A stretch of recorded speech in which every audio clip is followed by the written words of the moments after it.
Bonjour à tous les amis, j'espère que vous allez bien. On se retrouve aujourd'hui pour un nouveau Hey, ça fait un petit bout de temps que j'en avais pas fait. Je pense que vous pouvez comprendre qu'avec les événements récents, j'étais pas forcément dans le mood à répondre aux questions, sachant que je pouvais pas en parler et que je peux toujours pas en parler. J'ai donc sélectionné des questions qui reviennent très vaguement sur les événements d'Eclipsia de ces derniers jours, mais aussi des questions qui parlent pas du tout de ça. J'en ai pris aussi, grande nouveauté, depuis mon Discord, donc j'ai ouvert un Discord dans la semaine.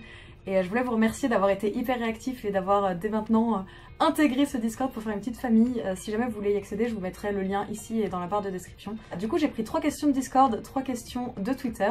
Dites-moi aussi si cette qualité est mieux, puisque là, je suis actuellement en train d'enregistrer avec mon nouveau téléphone. Je vous en avais parlé depuis un petit bout de temps maintenant que je voulais changer de téléphone. J'ai pas encore de micro pour mieux capter les sons, donc j'espère que les bruits de l'extérieur se font pas trop entendre. Hera, qui est toujours là, la grosse boulette. Et voilà, je pense que maintenant que tout ça a été dit, eh bien, rentrons directement dans le vif du sujet. Première question qui vient du Discord, et donc c'est Sinalor qui nous la pose et qui dit comment se remettre du sentiment de trahison et de l'abandon de la part d'un très bon ami ou en l'occurrence sa meilleure amie. Alors moi ce que je fais souvent, et c'est un petit peu ma philosophie de vie, c'est que si tu te sens trahi ou abandonné par quelqu'un, déjà vérifie bien que ces sentiments soient legit, c'est-à-dire essaye toujours de mettre ton point de vue de côté et tes sentiments de côté qui sont pas forcément expliqués, de discuter calmement avec la personne pour essayer d'avoir un petit peu son point de vue, savoir le but de cette trahison, si vraiment c'était voulu, si c'était une gaffe ou si c'était quelque chose que toi t'as mal compris, parce que il y a beaucoup d'amitiés je trouve qui se terminent sur des incompréhensions ou sur des on-dit et qui sont pas forcément justifiées. Et une fois que t'as fait ça, si vraiment cette personne t'a trahi, eh bien écoute, je pense que dans la vie t'as pas forcément besoin d'avoir des personnes négatives, c'est déjà assez compliqué de trouver son petit chemin par soi-même pour avoir des personnes qui te tirent vers le bas. Du coup, moi ce que je fais souvent quand j'ai ce sentiment-là, que ce soit d'un ami ou d'une personne avec qui tu as eu une relation amoureuse, c'est que eh bien, tu pleures un bon gros coup et t'es en colère pendant un petit bout de temps et t'as juste à attendre que ça passe. Essaye d'être le plus objectif possible et de passer le moins de temps possible à penser à ça. Je pense qu'au tout début, dès que tu apprends cette trahison, t'as besoin de temps pour t'en remettre et forcément ça va être ton focus principal. Mais petit à petit, il va falloir que tu te détaches de cette négativité et que tu te trouves ailleurs. C'est-à-dire que tu passes du temps avec d'autres personnes, que je sais pas, tu te remettes à avoir une passion, que tu te focuses sur autre chose, pour te rendre compte qu'au final, cette personne, elle a été dans ta vie, elle t'a apporté ce qu'elle t'a apporté. Je sais que sur le moment, c'est hyper compliqué de passer au-delà du négatif, mais malheureusement, les personnes que tu rencontres dans ta vie, eh ben, parfois elles restent pendant 10 ans, parfois elles restent pendant 3 mois, et c'est comme ça, il faut que tu t'y fasses. Petit à petit, tu te referas un quotidien dans lequel cette personne n'est pas, et jusqu'au bout d'un moment où, bah, d'un seul coup, tu penseras « Ah mais j'ai complètement refait ma vie sans cette personne », et je pense que ça se situe très bien en amitié, et pas qu'en amour. Courage. Question de Zekia qui date d'un petit moment maintenant, mais j'ai pas fait d'highlight depuis et je trouve que ça correspond quand même pas mal à la situation. La question c'est, penses-tu avoir step up beaucoup depuis que tu es arrivé chez EC et si oui, grâce à qui? Alors oui, je pense avoir énormément step up. Avant ça, je streamais que dans ma chambre et j'avais parfois des amis qui venaient en vocal ou quoi, mais j'étais très majoritairement toute seule et sur du jeu vidéo. Dernièrement, chez Eclipsia, je faisais plus que des talk shows et je pense que je me suis beaucoup épanouie dans ça, c'est quelque chose que je préfère. Comme vous le savez très certainement, justement via cette série de Highlight, discuter avec les gens, c'est ce que je préfère faire. Si je peux avoir le sentiment d'aider quelqu'un ou d'avoir un échange qui puisse me faire réfléchir différemment, bah, c'est quelque chose que j'adore faire. Et justement chez Eclipsia, eh bien, j'avais un contexte qui me permettait de faire ça, que ce soit dans les libres antennes avec vous ou les libres antennes avec des invités. Je pense que c'était très valorisant pour moi, du point de vue professionnel mais aussi d'un point de vue personnel. Et ouais, même les talk shows comme la LPE, où j'étais chroniqueuse au début, qui osait pas forcément prendre sa place. Puis petit à petit, je me suis forcée à être un petit peu plus dans l'équipe et un petit peu plus vocale sur ce que j'aimais, sur les choses que je voulais partager, jusqu'à Lost au départ de Max. Et du coup, comme j'ai dit dans ma précédente vidéo, je pense devoir beaucoup à Max. Et c'est la raison pour laquelle j'ai voulu rester chez Eclipsia quand j'ai d'autres portes ou d'autres issues qui m'ont été proposées, c'est que Max m'a beaucoup appris et avec son départ, ça me permettait de voir ce dont j'étais réellement capable. C'est quelque chose pour lequel je lui serai toujours reconnaissante, c'est que quand il était là, il m'a beaucoup appris et quand il est parti, il m'a beaucoup appris aussi parce qu'il m'a forcé à step up, à être un petit peu plus impliquée, être un petit peu plus professionnelle, un petit peu plus carrée dans ma façon de faire. Je suis devenue assez forte en termes de meublage maintenant. Après du côté jeux vidéo, je sais pas, ça m'a pas appris à jouer. Mais au moins, bah j'ai tenté quoi, j'ai tenté. La question délicate de cette vidéo, c'est maintenant, et c'est Hippotrampe qui demande comment se sentir légitime en étant gay dans le monde du jeu vidéo, dans le sens où la communauté me semble assez fermée là-dessus. Alors, c'est une question avec laquelle je suis pas forcément à l'aise, étant moi-même hétérosexuelle. Mais c'est vrai que j'ai ce sentiment là aussi, c'est quelque chose qui me tient énormément à cœur. J'en parlais très récemment avec ma coloc en disant que j'aimerais beaucoup faire un live caritatif ou faire des choses pour une association qui me tient à cœur qui s'appelle le Trevor Project, pour laquelle j'étais bénévole quand j'habitais à Londres. Et le Trevor Project, qu'est-ce que c'est? C'est une hotline pour les jeunes ados bi ou homosexuels qui sont dans un contexte qui ne leur permet pas de l'être sereinement, c'est-à-dire je sais pas, des amis qui sont peut-être homophobes, une famille qui a du mal à l'accepter, etc., etc. Et donc qui appellent ce numéro pour avoir un sentiment d'aide et de soutien. C'est ma cause en fait, c'est la cause que je veux défendre le plus, c'est la cause qui me paraît la plus importante. Alors je dis pas que les autres le sont moins, mais en tout cas dans mon cœur c'est quelque chose qui est très important. J'estime avoir la chance d'être arrivée au terme avec moi-même, c'est-à-dire que je sais ce que je veux, je pense savoir ce que je vaux même si on a tous des moments de doute.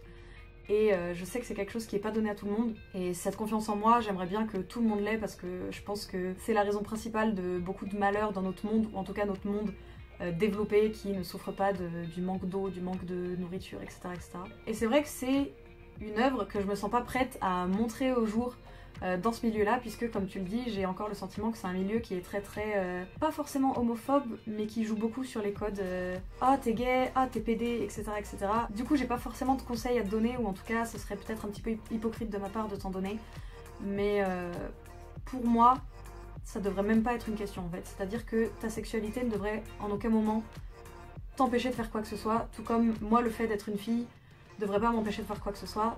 Je sais qu'il y a des choses que j'ai dit et dont j'ai parlé où de suite on m'a catalogué comme fille qui saoule, comme par exemple les fois où je parlais de la Women's March en LPE, où je parlais de l'importance du féminisme, qui est quelque chose de connoté très négativement, actuellement sur internet en tout cas, et je continue à penser que c'est quelque chose qui devrait être normal et qui devrait être la base de tout le monde, de vouloir l'égalité homme-femme, et par ça j'entends bel et bien égalité homme-femme et pas le féminisme à 2 francs 6 sous qu'on peut voir sur Twitter où la femme devrait être mise sur un piédestal et tout le monde se prosterne à ses pieds.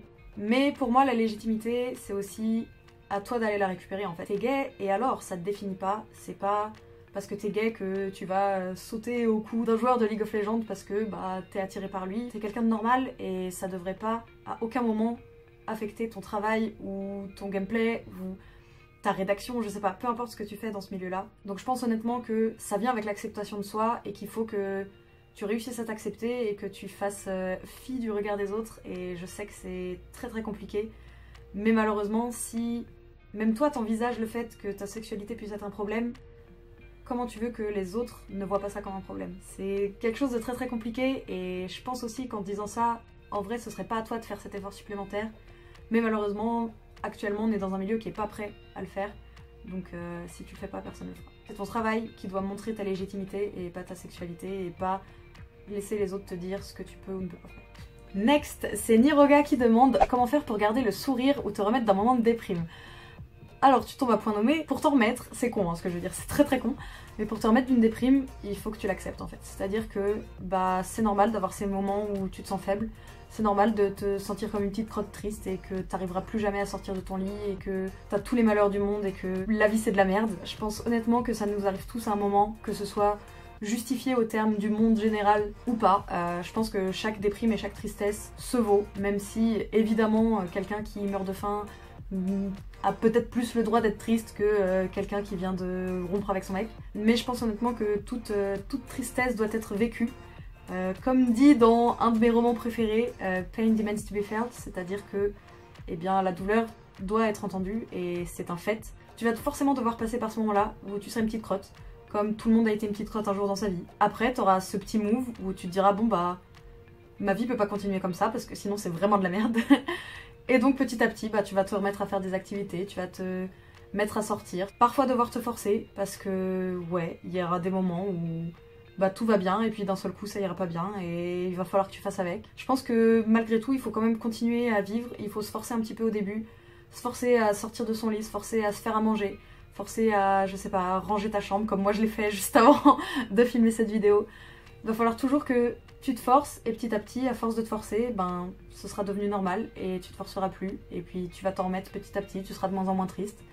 Et voilà, tu vas remplacer ta tristesse par autre chose dans ta vie. Ça se fera naturellement, il faut juste que t'aies ce déclic et ce petit coup de pouce de te dire bon allez là, maintenant ça suffit, j'ai eu mon temps grotesque qui m'a été dédié, je passe à autre chose, il y a toujours de la lumière au bout du tunnel et il faut que tu gardes ça à l'esprit que ça va toujours mieux au bout d'un moment.